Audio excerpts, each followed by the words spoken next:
미국에 돈 많은 어떤 그 부인이 살고 있었답니다. 정말 하나도 부족한 게 없는 그런 부인입니다. 어느 날 세 딸을 데리고 구라파 성지를 구경하기 위해서 여객선을 타고 대서양을 건너게 됐는데, 불행히 그 여행이 세 딸들과 영원한 이별을 하게 되는 그런 항해가 됐습니다. 물에 빠졌는데 그 아이들 셋은 그날 희생된 많은 사람들과 함께 희생이 됐고, 엄마만 구사일생으로 이렇게 살아남았습니다. 여러분들, 딸 셋을 보내고 자기 혼자 살아남았으니까 이 엄마가 무슨 정신으로 세상을 살아가겠습니까? 정말 죽지 못해 이렇게 하루씩 살아가고 있는데, 그렇게 아주 극심한 회의에 빠져 있던 어느 날 이웃집 크리스찬에게 전도를 받게 됐습니다. 옆에 보니까 세 딸 잃어버리고 정말 너무 힘들게 사는 모습들을 보면서 그 부인을 전도하기 위해서 꾸준하게 함께 눈물로 기도했던 그분에 의해서 어느 날 전도를 받게 됐고, 그리고 예수님을 구주로 영접하게 됐습니다. 그전에는, 예수 믿기 전에는, 예수 영접하기 전에는 딸 셋을 먼저 보내고 내가 무슨 하나님 앞에 염치로 살겠나, 딸 셋한테 미안해서 내가 어떻게 이 세상을 더 살아야 되나, 이렇게 사는 의미가 뭐 있겠나 하면서 그냥 이렇게 낙심이 됐었는데, 예수 믿고 구원의 확신을 가지고 천국 소망을 딱 가지니까 하나님 나라 가면 볼 거고, 그 다음에 이 땅에서 내가 어떻게 살다가 하나님 앞에 가야 그 아이들하고 기쁨의 만남을 가질 수 있을까를 생각하게 되는 겁니다. 그래서 나중에 목사님과 의논을 해서 무슨 생각을 했냐면, 예루살렘에 아메리칸 캐론이라고 하는 이 부모 잃은 아이들, 전쟁고아 같은 이 아이들을 양육하는 그런 고아원과 타가소를 세웠다 그럽니다. 예수 만나기 전에는 삶의 의미가 없었습니다. 왜 살아야 되는지 몰랐습니다. 그런데 예수 만나고 나니까 삶의 의미가 분명해졌습니다. 왜 건강해야 되는지, 왜 이 땅에서 하나님 앞에 살아야 되는지 의미가 더 분명해졌습니다. 그래서 하나님의 위로가 주는 은혜를 체험했고, 그 은혜를 통해서 모든 사람들, 특별히 사랑이 필요한 어린아이들에게 부모의 사랑을 전달하는 그런 아메리칸 캐론의 주인공이 됩니다. 오늘 본문이 말씀하는 건 바울이 복음을 전하다 심한 고난을 당해서 거의 죽음의 문턱까지 이르렀던 자기 경험을 지금 회상을 합니다. 왜 그러냐면, 환난 중에 하나님의 위로가 더 크더라는 거예요. 주의 일을 한다고 어려움이 없는 게 아닙니다.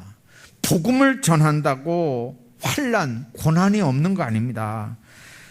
근데 그 환난 중에 하나님께서 역사하시는 게 느껴지는 거예요. 깨달아지는 거예요. 체험되는 거예요. 그러니까 그 환난 중에 하나님의 위로가 더 풍성하다고 하는 걸 느끼고, 그걸 간증하고 그걸 이야기하는 게 오늘 고린도후서 1장 이하에 기록이 되어 있습니다. 예수 때문에 고난과 핍박이 안 오는 게 아닙니다. 예수 믿으면 환난 풍파가 없어지는 거 아닙니다. 물론 예수 믿으면 어느 정도는 피해 나갈 수 있습니다. 그러나 여러분들, 예수 믿어도 당하는 고난과 핍박, 환난, 이 어려움들은 삶의 자리에서 내가 얼마든지 피해 나갈 수 있는 것도 은혜지만 정면 도전하면서 당당하게 그 환난들을 이겨나갈 수 있는 힘을 주시는 것도 하나님의 은혜인 줄로 믿습니다. 그래서 여러분들, 환난이 나에게 없어지게 해 주십시오, 그것만 능사가 아닙니다. 환난을 당하지만 환난을 이길 수 있는 힘을 주십시오. 그 환난을 극복할 수 있는 평안을 주십시오. 그 환난과 핍박 앞에서도 믿음 잃지 않고 담대하게 살아나갈 수 있는 하나님의 사람이 되게 해주십시오 하는 게 훨씬 더 하나님 앞에 능력 있는 기도일 수 있는 줄로 믿습니다. 바울이 환난 중에 하나님의 위로를 강조하는 건 하나님의 백성들이 신앙생활을 하면 아무런 어려움도 닥치지 않는다는, 환난이 물러간다는 그런 의미가 아닌 걸 지금 얘기하는 거예요. 내가 환난을 당해보니까 그 말은 뭡니까?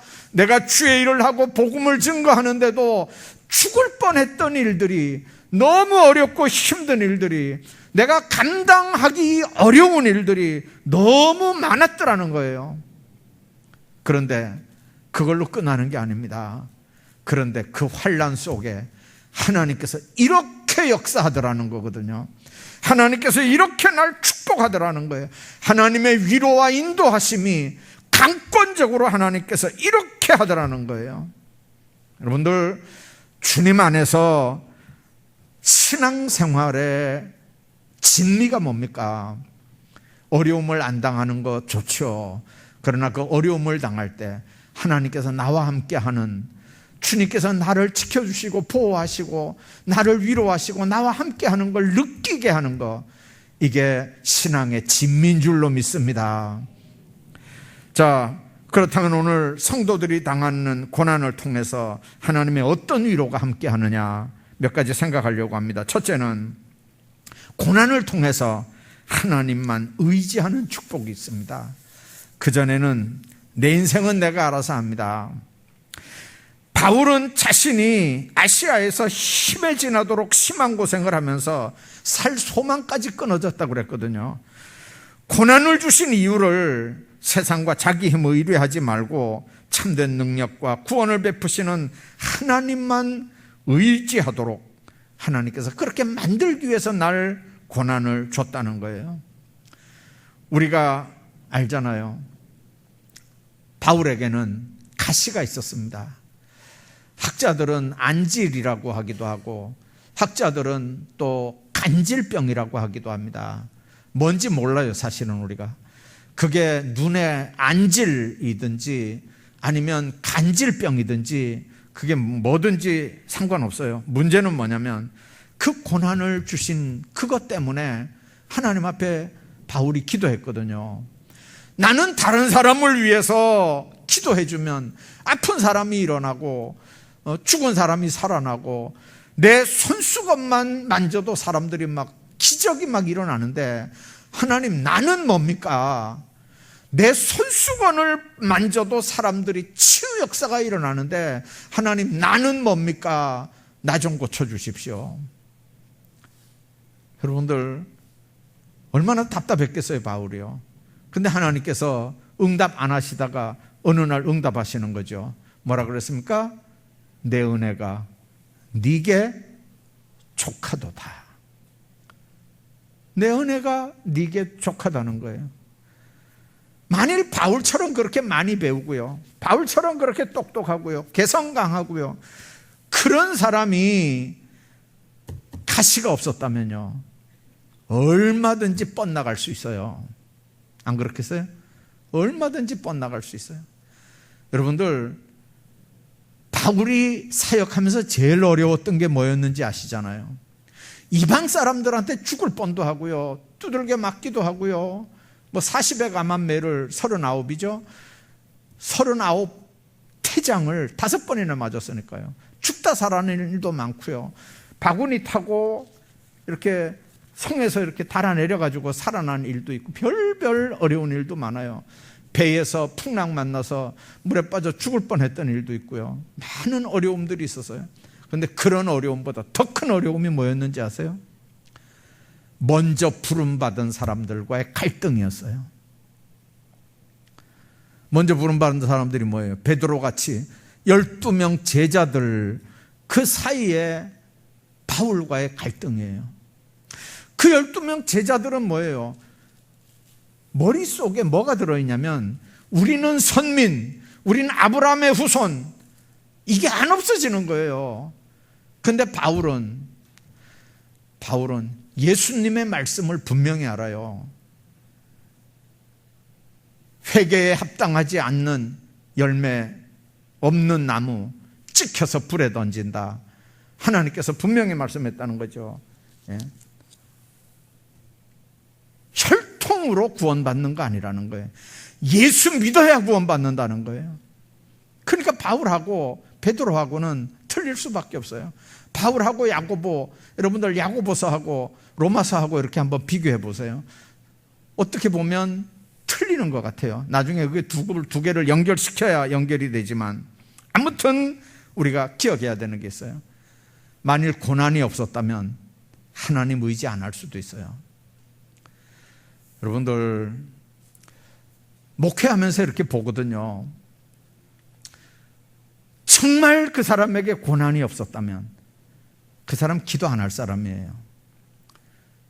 근데 고난 때문에 그 사람이 기도하게 되고, 고난 때문에 하나님 앞에 더 겸손하게 되고, 고난 때문에 하나님의 사람이 되는 걸 이렇게 봐요. 근데 고난 때문에 그 사람은 하나님의 사람으로, 기도의 사람으로 된다고요. 근데 똑같은 고난이 있는데도 어떤 사람은요, 그 고난 때문에 교회 안 와요. 있는 것 같은 믿음도 그 고난 때문에 팔아먹어요. 그러면 여러분들 시작이 똑같을까요? 아니에요. 고난 때문에 하나님 안에서 사는 사람들은 선택된 하나님의 사람이, 믿음의 사람이, 하나님의 자녀들이에요. 여러분들 어렸을 때 할머니들 집에서 타작한 다음에 키질 하잖아요. 이렇게 키질 이렇게 하면, 키질하는 게 이렇게 보면요, 흔들면 흔들수록 알맹이는 안으로 들어오고 쭉정이는 밖으로 이렇게 날아가잖아요. 흔들면 흔들수록 알맹이는 안으로 들어오고 쭉정이는 밖으로 나가요. 고난이 있어도요, 어떤 사람들은 그 고난 때문에 더 하나님 앞에 가까이 오는 사람들이 있고요, 어떤 사람들은 그 고난 때문에 아예 교회 안 오는 사람이 있어요. 아예 예수 안 믿는 사람이 있어요. 우리는 분명하게 기억해야 돼요. 어떻게 예수 믿는다고 하면서 그 고난이라고 하는 거, 그게 더 하나님 앞에 가까이 나아갈 수도 있고 멀어질 수도 있고 의지할 수도 있고 안 할 수도 있고 하는 게, 이게 뭐 때문에 그렇습니까? 고난이 어떤 사람에게는 축복이 되고 어떤 사람은 축복이 안 되기 때문에 그렇습니다. 우리가 어려운 일을 당하면 엎드려 기도하는 사람이 있고, 어려운 일을 당하면 인간적인 방법, 세상적인 방법으로 머리가 그런 쪽으로 돌아가는 사람들이 있어요. 권력 있는 아무개가 제일 먼저 생각나고 그런 사람하고 의논을 합니다. 돈 많은 아무개가 생각이 나고요, 그 사람하고 의논을 합니다. 근데 여러분들, 사람의 마음을 움직이는 건 하나님인 줄로 믿습니다. 신앙인들은 그런 고난 앞에서 그 사람하고 의논하기 전에 먼저 해야 되는 게 뭡니까? 하나님 앞에 엎드려 기도할 수 있기를 바랍니다. 기도해야 됩니다. 하나님 앞에 기도하면서 그 문제를 하나님께 맡기시기를 바랍니다. 그러면 내가 생각하는 건 이런 쪽이었는데 하나님께서 그런 쪽으로 응답하실 수도 있지만 전혀 다른 쪽으로 응답할 수도 있거든요. 섭섭하고 속상하지만 지나놓고 보면 내가 생각했던 반대 방향 응답이 하나님 앞에 더 훨씬 나에게 유익하다는 걸 깨닫는 날이 반드시 오는 줄로 믿습니다. 따라합시다. 합력해서 선을 이루시는 하나님. 할렐루야. 하나님은 그런 하나님입니다. 우리는 요거밖에 몰라요. 근데 하나님은 이거 말고도, 이거 포함해서도 멀리 또 전체를 보시고 우리에게 가장 아름다운 것들로 축복하시는 하나님입니다. 그렇기 때문에 여러분들, 예수 믿는 사람들이 세상 것들에게 동요되면 안 됩니다. 마음 뺏기면 안 됩니다. 연약한 인간의 힘을 지나치게 의지하지도 말고 고난 앞에 하나님께 자신 맡기고 의뢰하지도 않기를 바랍니다. 너무 소극적이어서 하나님 원망하고 자기 삶을 이렇게 자포자기 한다고 그래가지고 절대로 그 사람이 현명한 사람이 아닙니다. 고난 속에서도 하나님 붙잡고 하나님 의뢰하고 인간적인 방법으로 세상 살려고 하지 않고 힘들면 힘들수록 더 하나님 앞에 매달리고 더 하나님 앞에 기도하고 그렇게 하는 게 예수 믿는 사람들의 근본인 줄로 믿습니다. 우리에게 고난이 올 때 하나님의 백성들은 하나님께서 우리 삶을 당신께 의탁하고 하나님 앞에 하나님과 관계를 더 정상화하면서 살기 위해서 고난도 시련도 준다고 하는 걸 믿으면서 하나님께 더 나아가는 아름다운 삶들 사시기를 주의 이름으로 축복합니다. 뿐만 아니라 고난당할 때 하나님은 기도하게 하면서 기도하게 하심으로 고난당한 자를 위로하십니다. 야고보 5장에 보면 너희 중에 고난당하는 자가 있느냐? 저는 기도할 것이요 그랬습니다. 우리 삶이 평탄하고 집안에 문제가 없을 때는 기도 생활 게을리합니다. 그러나 어렵고 고통스러운 문제 앞에서는요, 믿음이 있다면 기도할 수밖에 없어요. 어려운 문제가 있는데 여러분들 큰 문제를 놓고 튕겨져 나가서 기도 안 한다. 그건요, 믿음 전혀 없는 사람이에요. 문제가 있으면 믿음 있는 사람은 기도하게 돼 있습니다. 기도하면 하나님께서 위로하시고 하나님의 방법으로 응답하시는 줄로 믿습니다. 여러분들, 연말과 연초에는요, 새벽기도 강조 안 해도 새벽기도 얼마나 많이 참석하는지 몰라요. 코로나 때문에 요즘엔 좀 그랬지만 여러분들 새벽기도 강조하지 않아도 한 해를 보내면서 새해를 맞으면서 여러분들 얼마나 불안합니까? 자녀들 문제, 진학, 결혼, 진로 여러 가지 기도 제목들이 산적해 있잖아요. 그러니까 하나님은 전심으로 하나님을 찾는 자를 만나주시기 때문에 악한 세상에서 고난당할 때, 수치당할 때, 어려운 일 당할 때 더 간절히 기도하고 회개해서 믿음의 생활을 뒤돌아보게 되는 줄로 믿습니다. 가정의 문제가 일어나면 누구 탓이라고 얘기하지 마세요. 내 탓인 줄로 믿습니다. 내 문제예요. 자녀들 문제가 아니고 내 문제입니다. 내 무슨 문제입니까? 내가 기도하지 않은 문제고, 내가 말씀으로 가족들을 양육하지 못한 문제고, 내가 하나님 앞에 믿음으로 똑바로 살지 못한 죄고, 그래서 다른 사람들의 탓을 하면요, 집안만 시끄러워져요. 내 탓으로 생각하고 엎드려 기도하면서 내가 기도하지 못해서 일어난 문제들이구나 이렇게 생각하면요, 더 하나님 앞에 엎드리게 되고 더 하나님 앞에 기도하게 되는 줄로 믿습니다. 그러면 여러분들, 어려운 문제가 있을 때만 기도합니까? 아니에요. 평안할 때 기도하시기 바랍니다. 50일 기도학교 할 때 보니까 나중에 거기서 온 자료들 중에 뭐가 있냐면요, 저금 통장, 은행에 이렇게 저금하면 저금 통장 주잖아요. 그 통장 같은 게 있더라고요. 근데 그게 나중에 이렇게 보니까, 내용을 보니까 뭐냐면요, 아무런 문제가 없는데도 미리 다 이렇게 기도로 저축을 해 놓는 거예요. 기도로 저축해 놓는 거. 때가 되면 저축된 기도는 찾아 쓰는 줄로 믿습니다. 맞아요. 아무 문제가 없을 때라도 여러분들 위해서 기도하시기 바랍니다. 때가 되면 여러분들이 한 기도는 반드시 찾아서 쓰는 날이 오는 줄로 믿습니다. 기도는 영적 호흡입니다. 성령 하나님은 우리 앞일을 아시기 때문에 미리 저축 기도라 해놔야 됩니다. 어떤 가정들은 초등학생 아이들인데도 벌써 며느리감, 사위감을 놓고 기도한다 그러잖아요. 여러분, 초등학교 10살이면 15년밖에 안 남았어요. 15년 금방이잖아요. 여러분들, 가정의 자녀들을 위해서 시간 다 된 다음에 결혼 문제 놓고 기도할 게 아니고요, 미리 기도하시기 바랍니다. 미리. 저는 어떨 때 이제 우리 어머니 보면서 그런 생각을 해요.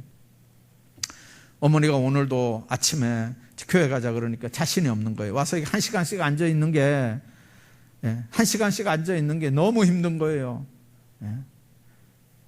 아까 보니까 권사님들 이렇게 내려가는 게 힘든 분들이 계셔요. 편안한 신발 신어요 그러면요, 그 이쁘게 하려고 너무 이렇게 빼쭉빼쭉하는 거 이렇게 위태위태한 거 그런 거 신발 신지 말고 그냥 편안한 신발 신는. 나이가 조금 되면 이제 편안하게 최고 좋다니까요. 편안. 뭐 이뻐봐야 그렇지 뭘요. 편안한 게 최고예요. 근데 우리 어머니 보니까 그런 생각이 들어요. 1시간 앉아 있는 게 힘든 거예요 이제는요. 아니 사택에서 교회 오는 것도 힘들어요. 평지 같으면 근데 사택에서 마당 내려오는데 계단이 몇 개나 되잖아요. 그거 한번 굴러봐요. 이게 계단 하나가 너무 무서운 거예요. 어른들은요. 계단 하나가 무서워요. 그러니까 내려올 엄두를 못 내요. 내려올 엄두를. 여기 와서 1시간 앉아 있는 것도 어렵고요. 여러분들 젊었을 때 그래 내 다리로 움직일 때 열심히 교회 출석하시고 열심히 신앙생활하시고 기회 있을 때 열심히 전도하시기 바랍니다. 기회 있을 때 듣고 판단할 수 있는 능력이 있을 때 여러분들 가족들한테도 전도해 놓으세요. 나중에 뭐 죽기 전에 전도하지. 죽기 전에 보니까요 판단력이 없어가지고 뭐 예수가 뭐 예수 믿어야 된다 그러면 예수가 누구냐 이렇게 하면 곤란해지잖아요.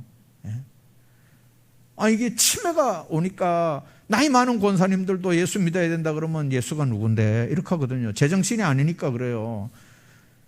여러분들 정말 미리미리 여러분들요 미리미리 저축기도를 해놓으시기 바랍니다. 저축기도를 해놓으셔요. 지금 건강할 때 저축기도 해놓으셔요. 지금 지혜가 그나마 있을 때 저축기도 하셔요. 지금 내 다리로 걸을 수 있을 때 저축기도 하셔요. 기도는 영적인 호흡입니다. 그런데 성령 하나님은 우리 앞일을 다 아시기 때문에 미리 저축기도 시켜놓는 분인 줄로 믿습니다. 성령 안에서 기도하시고 깨어 구하기를 항상 힘쓰는 삶들 사시기를 주의 이름으로 축복합니다. 뿐만 아니라 고난을 통해서 주의 은혜를 체험하게 하는 거예요.